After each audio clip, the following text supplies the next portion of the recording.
আসসালামু আলাইকুম বন্ধুরা, সবাই নিশ্চয়ই ভালো আছেন। জি আলহামদুলিল্লাহ, আল্লাহর অশেষ রহমত এবং আপনাদের দোয়ায় আমিও ভালো আছি। বন্ধুরা, আজ ছাদ বাগানের কিং অফ চাকাপাত আম পাড়ছি। ব্যাগিং করে রেখেছি। আসলে ব্যাগিং করে রাখলে আম খুব ভালো থাকে, সেটাই দেখছি। দেখুন,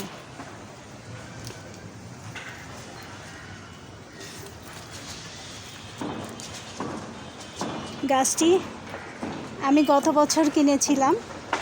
আজ আমি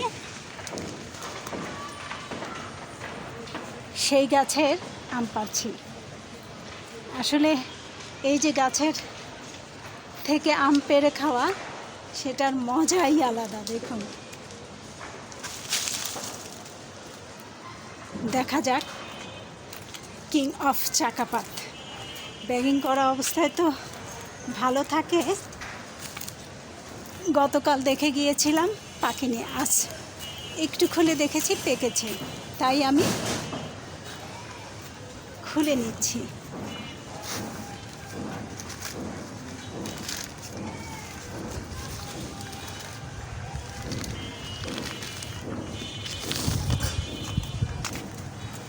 মাশাআল্লাহ, আলহামদুলিল্লাহ। ব্যাগিং করে রেখেছি, তাই অনেক বেশি লাল হয়নি, কিন্তু অনেক বড় এবং অনেক সুন্দর। আসলে এই আনন্দ সবসময় বলি ভিন্ন রকমের। আল্লাহর সৃষ্টি। দেখুন কত বড় আম, কিং অফ চাকাপাত, বেশ বড় আম। আসলে ছাদ বাগানে এখন সবই হয়, একটু কষ্ট করে লাগান আর আমার মতো মজার মজার ফল খান। দেখুন, একদম বোটা থেকে ছিঁড়ে এনেছি, ফ্রেশ একটি আম। বন্ধুরা, সবাই গাছ লাগান, পরিবেশ বাঁচান এবং আমার মতো মজার মজার ফল খান। বন্ধুরা, আমার ভিডিওটি অথবা আমার বাগানের ফুল ফল সবজি যদি আপনাদের ভালো লেগে থাকে, তাহলে একটি লাইক, কমেন্ট, শেয়ার এবং সাবস্ক্রাইব করে সঙ্গে থাকুন সব সময়। আল্লাহ হাফেজ।